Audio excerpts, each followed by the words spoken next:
Abra sua Bíblia no Evangelho de João, capítulo 2. Nós vamos ler do verso 1 até o verso 12. 3 dias depois houve um casamento em Caná da Galileia, achando-se ali a mãe de Jesus. Jesus também foi convidado com os seus discípulos para o casamento. Tendo acabado o vinho, a mãe de Jesus lhe disse: eles não têm mais vinho. Mas Jesus lhe disse: mulher, que tenho eu contigo? Ainda não é chegada a minha hora. Então ela falou aos serventes: fazei tudo o que ele vos disser. Estavam ali 6 talhas de pedra que os judeus usavam para as purificações, e cada uma levava 2 ou 3 metretas. Jesus lhes disse: enchei de água as talhas, e eles as encheram totalmente. Então lhes determinou: tirai agora e levai ao mestre-sala. Eles o fizeram. Tendo o mestre-sala provado a água transformada em vinho, não sabendo de onde viera, se bem que o sabiam os serventes que haviam tirado a água, chamou o noivo e lhe disse: todos costumam pôr primeiro o bom vinho, e quando já beberam fartamente servem o inferior. Tu, porém, guardaste o bom vinho até agora. Com este deu Jesus princípio a seus sinais em Caná da Galileia, manifestou a sua glória, e os seus discípulos creram nele. Depois disso desceu ele para Cafarnaum com sua mãe, seus irmãos e seus discípulos, e ficaram ali não muitos dias. Vamos orar? Mais uma vez, Senhor, te agradecemos pela bênção de estar na tua casa, pelo privilégio de ter a tua palavra para a nossa instrução. Pedimos que o Senhor nos ajude a compreendê-la, que teu Espírito não apenas ilumine o nosso entendimento para entendermos as verdades que o Senhor deseja nos comunicar, mas suplicamos que o teu Espírito aplique aos nossos corações aquilo que a tua palavra tem para nos dizer. Em nome do Senhor Jesus. Amém. Podem sentar, irmãos. Eu quero ver hoje à noite com os irmãos a interpretação teológica desse milagre. Nós já vimos a interpretação simbólica nessa história. Nós temos de forma magnífica o contraste entre o judaísmo simbolizado pelas vasilhas vazias, pelos cântaros vazios, que representavam o judaísmo esfarrapado, que sustentava uma religiosidade sem sentido. E a água transformada em vinho, a nova espiritualidade do reino de Deus. Jesus estava trazendo novo, não simplesmente algo inédito, mas resgatando a verdadeira espiritualidade que havia sido perdida ao longo da história. Esse texto também nos permite olhar do ponto de vista alegórico, porque ele fala sobre casamento, e nós já vimos aqui algumas lições preciosas sobre essa instituição divina. Mas este milagre, o primeiro milagre da carreira terrena do Senhor Jesus, também admite uma interpretação teológica, porque nessa história nós temos uma doutrina aparecendo de forma saliente, que é a doutrina da providência de Deus, que eu gostaria de considerar com os irmãos hoje pela noite. A providência de Deus é aquela doutrina que as Escrituras nos apresentam, colocando Cristo como o mediador exclusivo, que faz a ponte entre o pecador culpado e sem méritos com o Deus Todo-Poderoso e suficiente para suprir todas as suas carências e necessidades.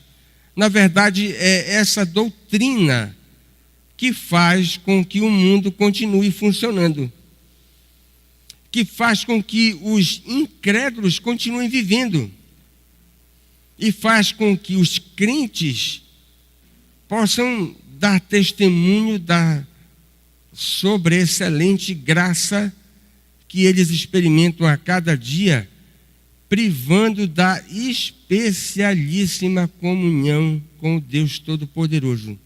Nós não temos como dimensionar isso.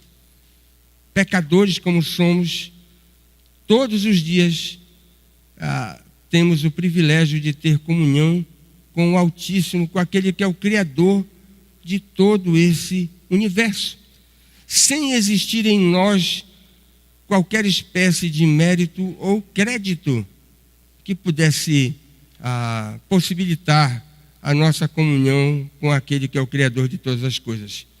E nós podemos dizer que experimentamos da presença de Deus todos os dias e gozamos da sua comunhão, porque na verdade Ele é extremamente condescendente com os homens.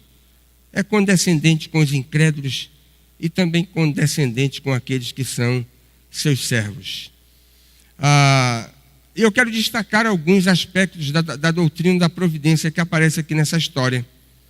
O primeiro aspecto que nós devemos entender e que a Bíblia nos diz de capa a capa é que por mais que Deus seja extraordinariamente providente, a sua providência não isenta os homens de experimentarem dificuldades, dores, provações, tribulações. Crentes e não crentes, preste atenção nisso, passam por provações sem causa pecaminosa. Uma festa de casamento, naqueles dias, prolongava-se usualmente por uma semana e dificilmente uma família judia deixava de observá-la. A presença da família sagrada nessa festa de casamento aqui em João capítulo 2 e a intimidade que Maria parece revelar com aquela família que está festejando o casamento de alguém que nós não temos o nome, o evangelista não registrou quem era que estava casando, nos dá uma indicação muito clara que aquela família não era uma família comum. Era uma família crente, piedosa, provavelmente pessoas que poderiam estar incluídas entre aquele grupo que nós costumamos chamar de remanescente fiel. E eu repito, do contrário, a família sagrada não estaria ali. E o próprio Jesus não se prestaria para abrilhantar aquele casamento. Portanto, era uma família especialíssima do ponto de vista da fé. Mas preste atenção numa coisa, mesmo sendo uma família crente, reconhecidamente piedosa, ela vai experimentar um desassossego. A falta do vinho no meio de uma festa que está patrocinando de casamento. Irmãos, não parece correto culpar aquela família em virtude daquele vexame, porque aquele casamento aconteceu por algum embaraço. Correto? Não, faltou vinho e aquela família quase passou por um verdadeiro vexame, porque na verdade aquele namoro foi atrapalhado, aquele noivado deixou a desejar, e na verdade aquele casamento não era tão do agrado de Deus, por isso que eles passaram por aquela tribulação. Não é correto nós suspeitarmos dessa maneira daquela família agora que estava realizando aquela festa. Faltou vinho também não foi por causa de alguma imprevidência por parte daquela família. E as provas disso nós podemos dizer que aquele casamento não era um casamento duvidoso, porque nós podemos dizer que contamos com a presença de alguém onisciente na festa. O próprio mestre. E se aquele casamento tivesse algum embaraço, o mestre não estaria ali. E muito mais iria socorrer aquela família naquela dificuldade que veio a acontecer. Irmãos, aplica-se ao fato a resposta que Cristo deu para os seus discípulos quando eles perguntaram lá no capítulo 9 do Evangelho de João, quando eles se depararam com um cego de nascença, e eles fizeram uma pergunta teológica que nós podemos aplicar aqui a esse caso do casamento. Por que faltou vinho? Será que eles pecaram, essa família pecou e é por isso que estão passando por essa dificuldade? Abra lá João 9, o verso de número 3. Nós podemos aplicar isso. Faltou vinho.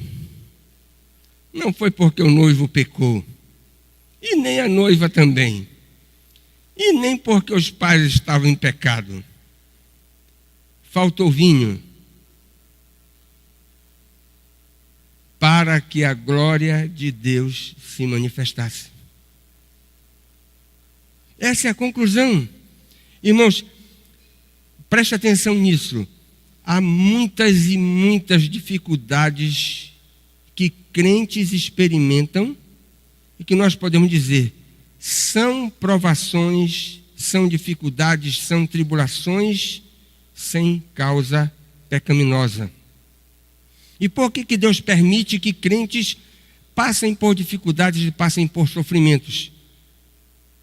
Porque essa é a didática divina.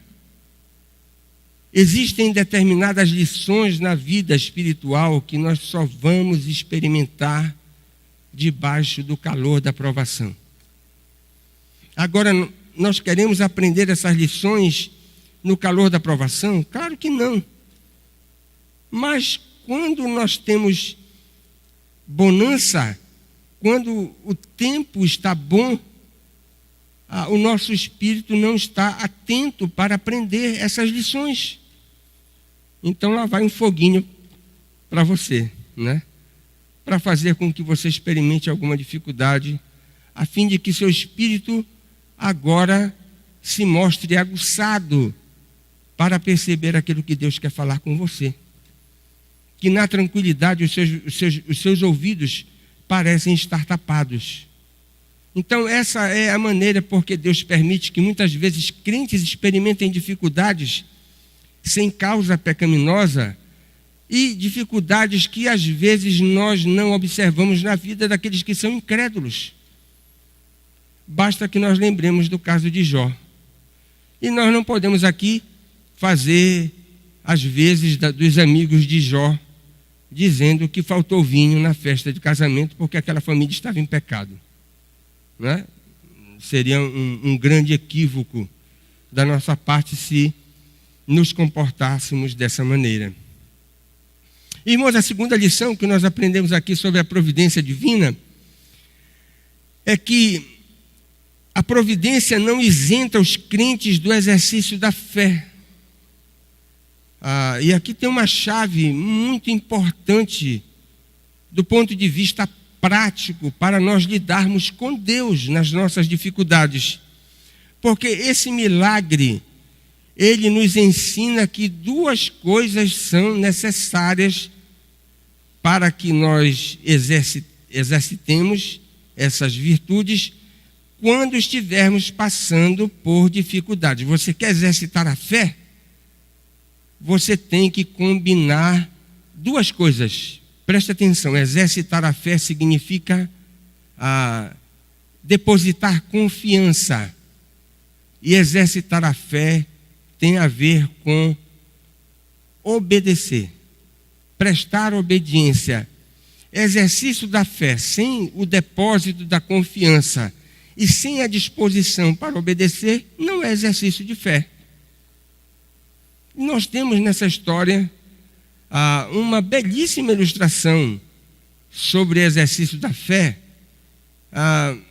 de dois grupos de pessoas que aparecem aí no milagre de Caná da Galileia. O primeiro grupo, que não é grupo, é apenas de uma pessoa, é Maria. O comportamento da mãe de Jesus é digno de nota. Ela tem sido louvada, e com justa razão, por sua fé inabalável demonstrada nessa história.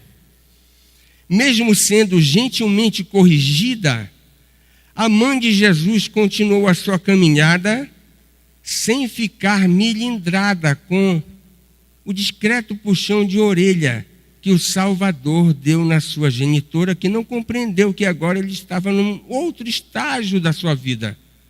Na verdade, exercitando as suas características de Messias encarnado. E num gesto de suprema confiança, ela instilou no coração dos serventes uma coisa muitíssimo importante. Vocês precisam atentar para aquilo que esse convidado ilustre vai fazer, e vocês devem obedecer em tudo aquilo que ele vos disser. Quando Maria instila essa palavra no coração dos serventes, ela nada mais faz do que acentuar a sua confiança no extraordinário senhorio daquele que é o Salvador do mundo. Ela atribuiu uma dignidade a Jesus. E olha, nós estamos no início do seu ministério terreno.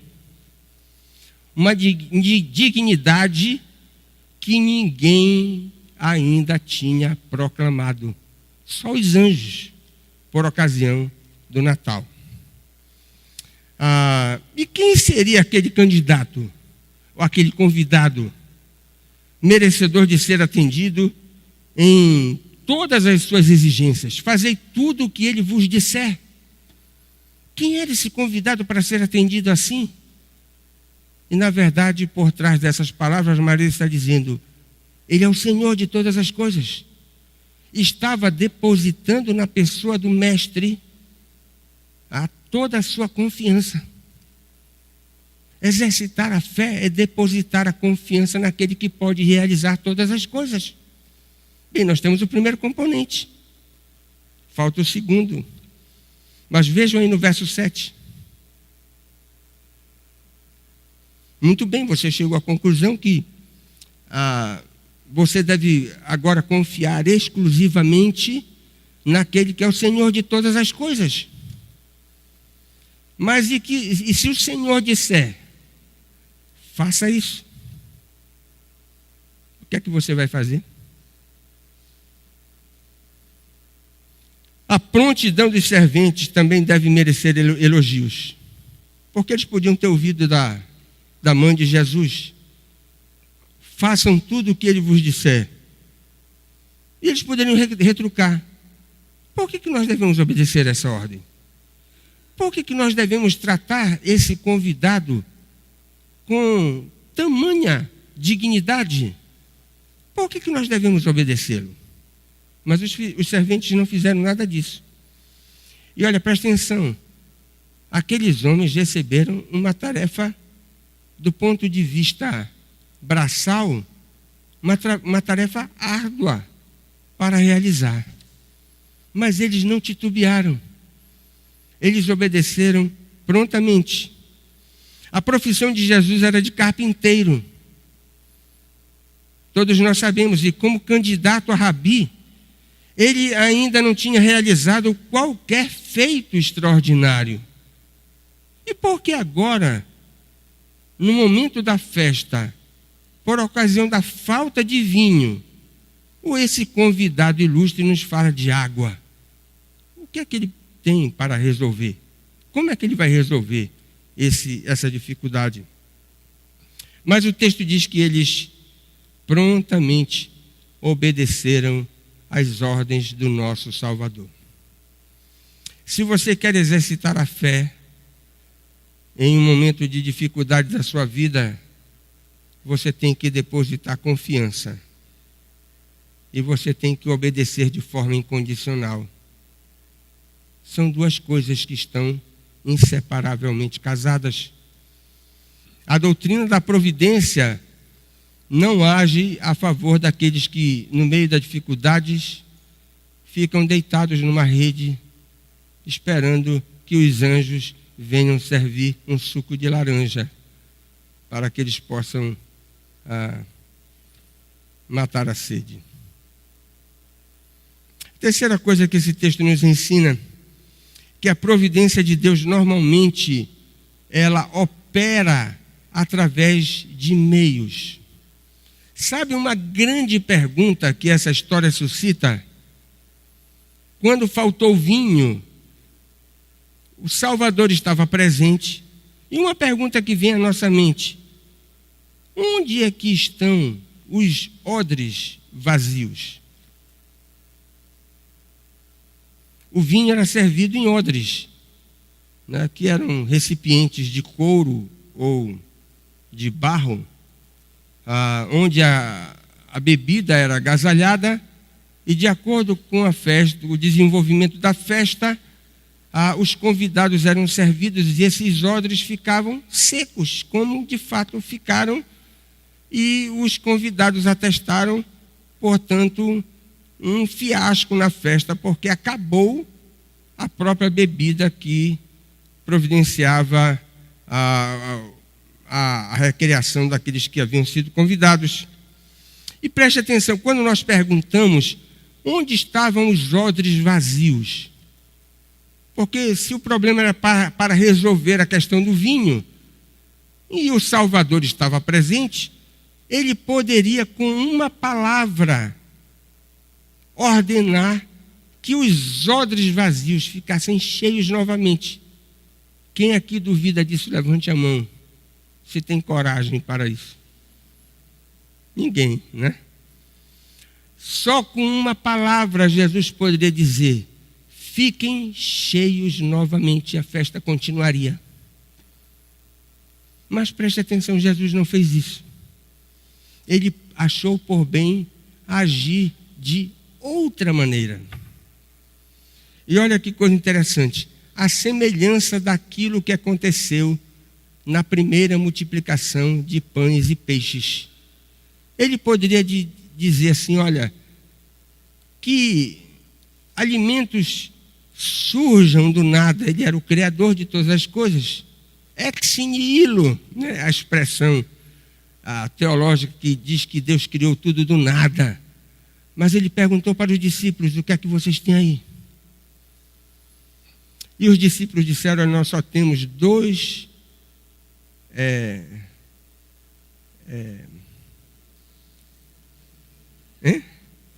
5 pães e 2 peixinhos. Nós só temos 5 pães e 2 peixinhos. Mas o que é isso para 5.000 pessoas?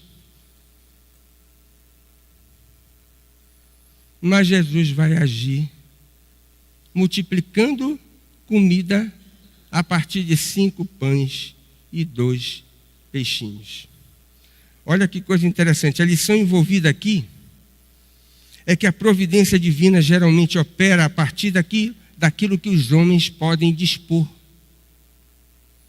aumentando significativamente o pouco, ou transformando aquilo que é inócuo e insípido. Irmãos, aqui cabe uma observação. E há uma tendência muito grande da nossa natureza decaída querer racionalizar milagres.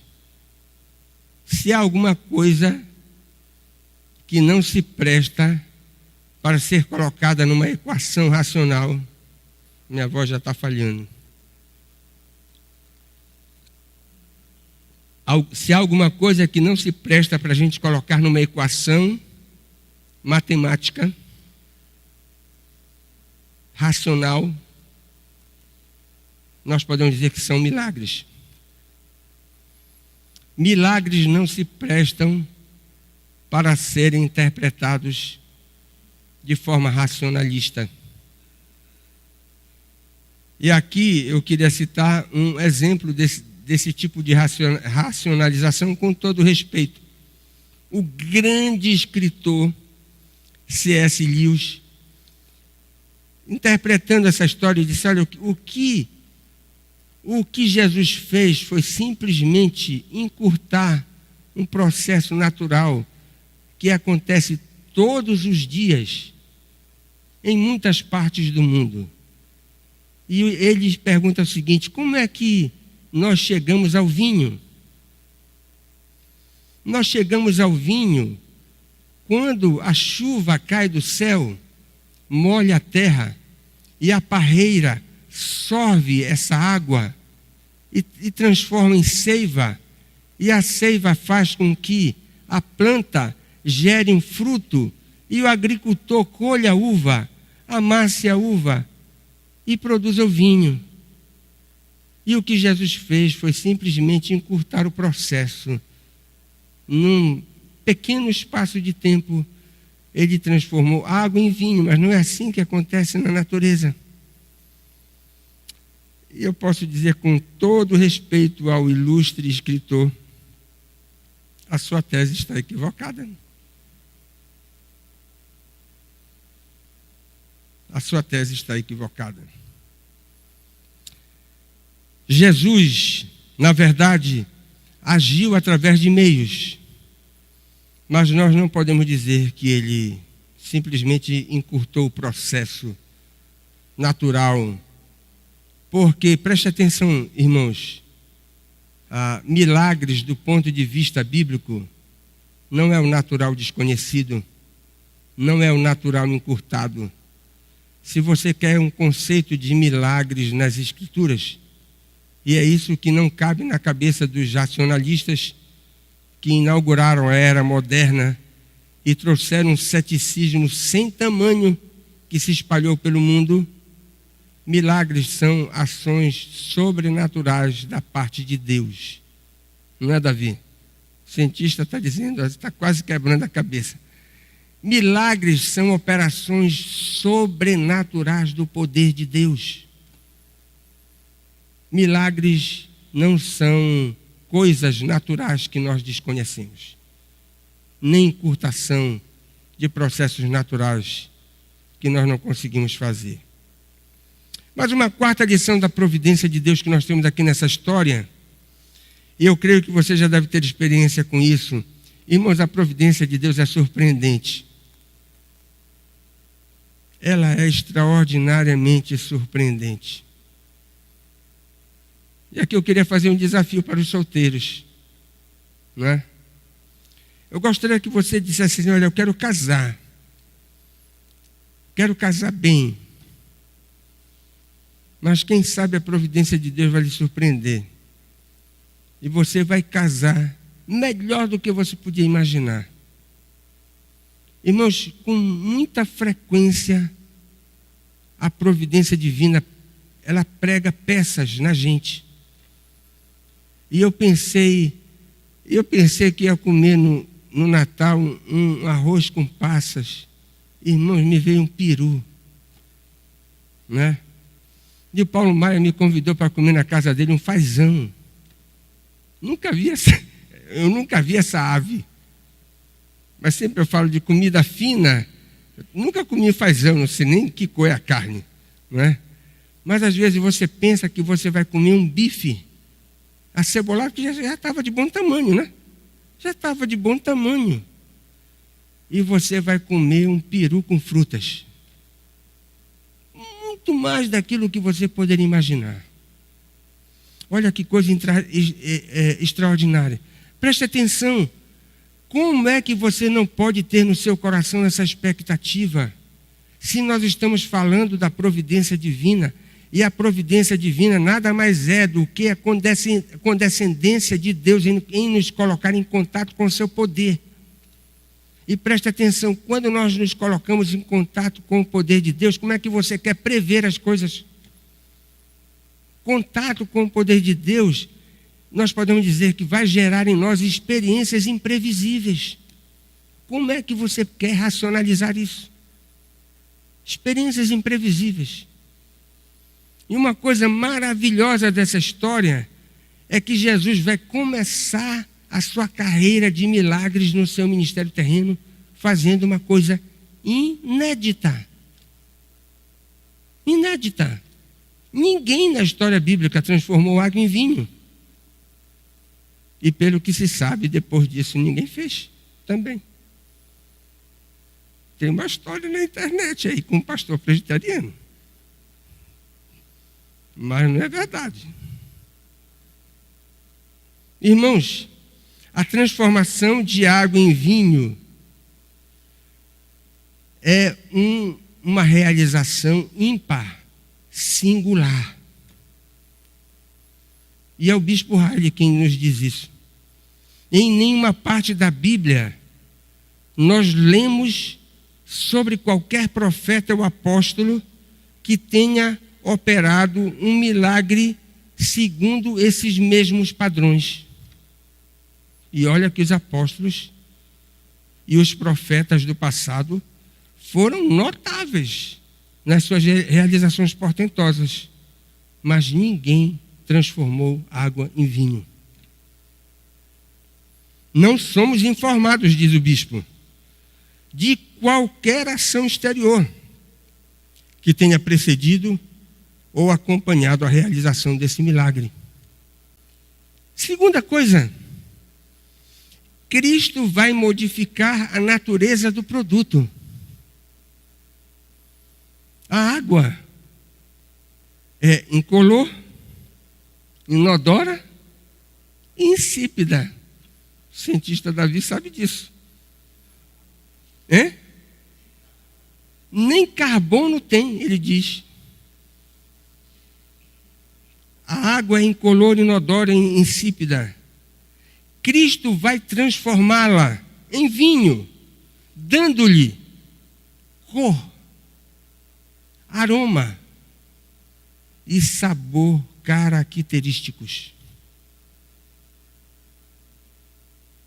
Terceiro, Cristo não apenas vai fazer alguma coisa inédita, transformando água em vinho, mas o produto que ele vai apresentar é de uma qualidade excelentíssima.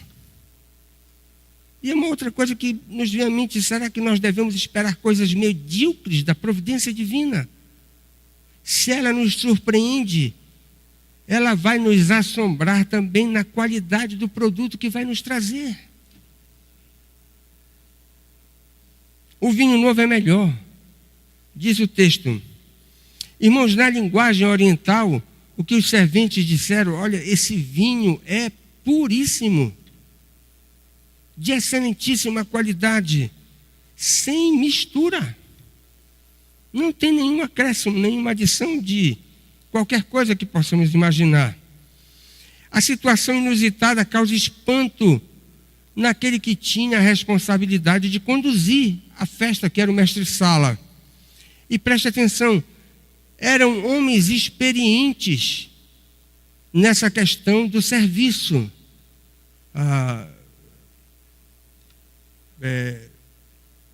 de festa. E foram completamente surpreendidos por aquilo que havia sido realizado pelo próprio Salvador. E quarto, Jesus Cristo vai assegurar a oferta do produto por um tempo significativo. Esse é o quarto detalhe da surpresa do milagre. Não é possível precisar quanto tempo já havia transcorrido daquela festa de casamento. Possivelmente eles já estavam nos últimos dias. E as talhas que são mencionadas no próprio texto eram recipientes volumosos.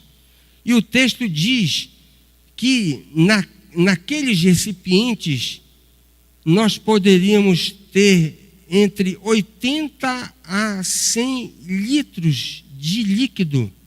2 ou 3 metretas significa 80 a 100 litros.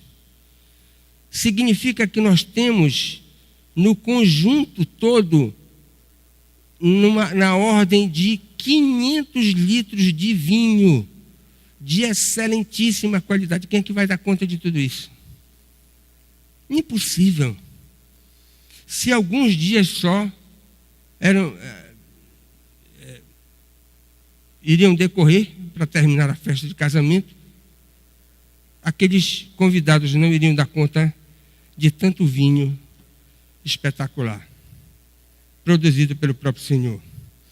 Dificilmente os convivas teriam consumido uma quantidade dessa ordem até ali. 500 litros de vinho eles consumiram? Dificilmente. E agora eles tinham essa quantidade disponível para o resto da festa. Não é alguma coisa surpreendente, espantosa, que assombra? Mas, irmãos, frequentemente, quando nós exercitamos a fé, depositando em Deus a nossa confiança e obedecendo às prescrições naquilo que Ele nos impõe, nós somos surpreendidos pela sua graça. Irmãos, e por último, a providência de Deus é uma excelente mestra. Excelente mestra. As ações de Deus, preste atenção nisso, que decorrem da sua providência, não é simplesmente para remediar as nossas dificuldades. Se fosse só isso, nós já seríamos gratos por toda a eternidade àquele que é o Deus de toda a providência. Correto? Remediar uma dificuldade minha, um problema, e a providência me socorreu. Se fosse só isso, nós já teríamos que colocar nossa boca no pó. Mas preste atenção, a providência de Deus não nos socorre apenas para nos tirar do vexame, mas para dizer: meu filho, aprenda isso. Perceba isso. Veja isso. Considere isso. É o que nós temos aqui nessa história. Na linguagem de Deus, os milagres, eles têm o propósito de mostrar a maravilhosa glória do Salvador. Ninguém deve ficar maravilhado com o milagre em si. Mas que coisa espetacular. Eu escapei como um pássaro escapa do laço do passarinheiro. E você fica, muitas vezes, assombrado, maravilhado com um determinado livramento, e a lição passa como um cavalo selado. E você não percebeu que Deus tinha uma lição para lhe dar. Nessa história nós temos esse tipo de coisa. No calendário litúrgico cristão, esse milagre é lido no dia da chamada Epifania, a data em que Jesus começou a manifestar a sua glória em Caná da Galileia. Olhe para o verso 11. O evangelista descreve a história, não é para que a gente fique saltando de alegria.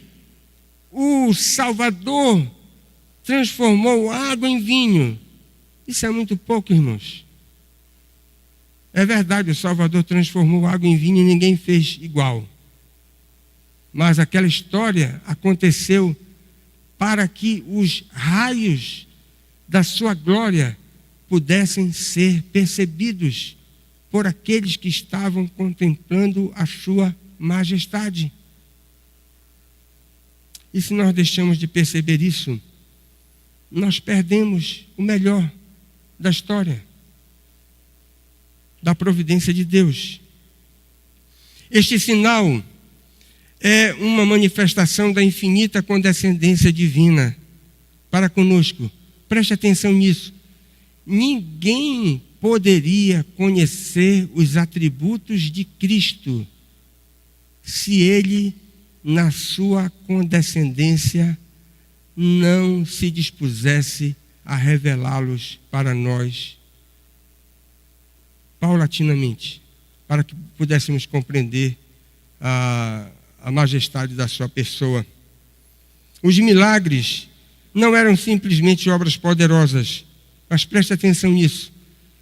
Todas as ações da providência divina são ações revelatórias.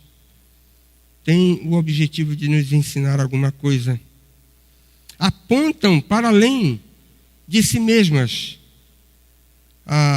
para a glória daquele que realiza esses atos providenciais. Mais do que prestar atenção na providência divina, nós devemos olhar para aquele que é a providência em pessoa. A pessoa daquele que realiza esses atos de providência para conosco. Mas olha que coisa interessante. Nem todos perceberam a manifestação dos raios da glória de Cristo aqui. Observe, por isso que eu li o versículo 12. Olha o versículo 12 aí. Quem era que estava na festa? A sua mãe. A sua mãe viu. Mas olha quem estava na festa, em Caná da Galileia. Os irmãos de Jesus. Deixa eu fazer uma pergunta para você.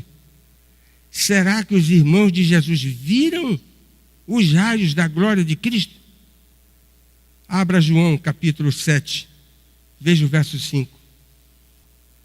Acharam? O que é que diz João 7,5? Pois os próprios irmãos de Jesus não criam nele. Eles só vão crer em Cristo depois da ressurreição. Sabe qual é a lição para nós? Incrédulos não percebem os sinais da providência de Deus. É possível que, como crentes, nós percamos, não percebamos esses sinais por uma espécie de miopia temporária.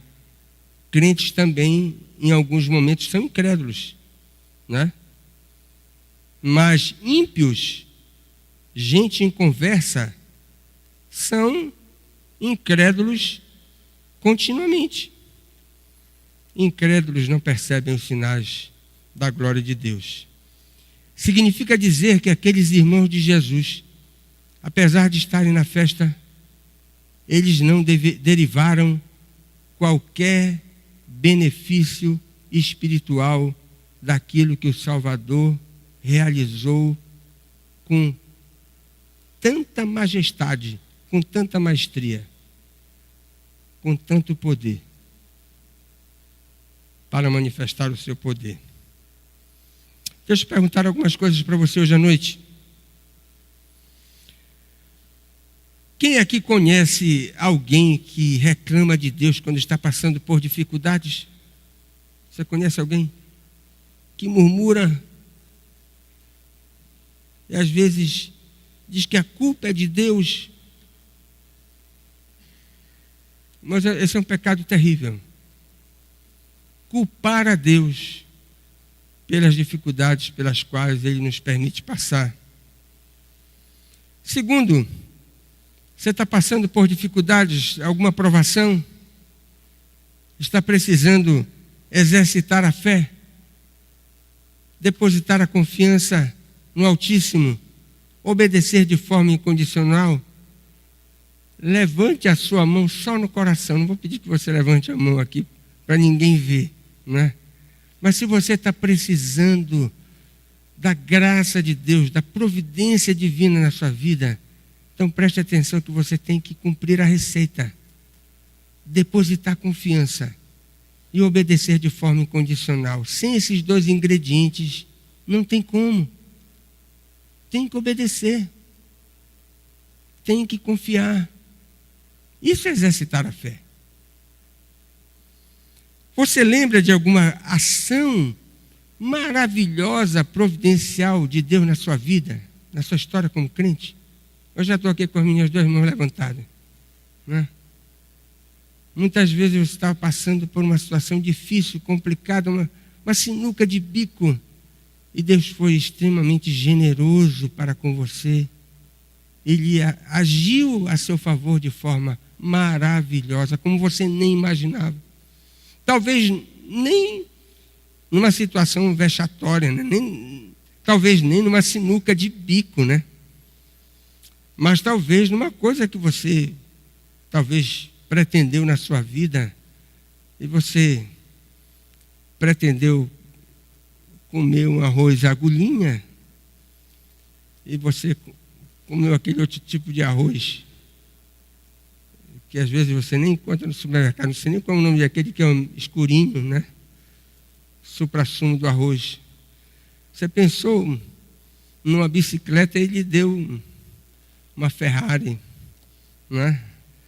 Às vezes você pensa em alguma coisa tão pequena e insignificante, e Deus age de forma tão generosa, e lhe abençoa de forma tão extraordinária. Irmãos, é de chorar quando a gente passa por essas situações assim, de colocar a boca no pó. Como Deus é condescendente, extraordinariamente condescendente para conosco. Como nós não somos sequer capazes de prever. Ele é o Deus de todo o poder. E por último, quem aqui conhece pessoas espiritualmente cegas, que mesmo diante dos maiores milagres, viram as costas para Deus, não querem saber do Evangelho, e muitas vezes até desandam a boca contra o próprio Senhor Jesus? Conhece alguém assim? Os milagres estão acontecendo, os sinais estão aparecendo, e as pessoas estão cegas diante da extraordinária providência divina. Irmãos, se algum nome passa pela sua cabeça agora, ore. Ore por essa pessoa. Talvez um parente seu, talvez um vizinho seu, talvez um colega de trabalho seu, ou mesmo um conhecido antigo. Que Deus nos abençoe grandemente e nos faça a perceber os sinais da providência de Deus para conosco. Vamos ficar em pé.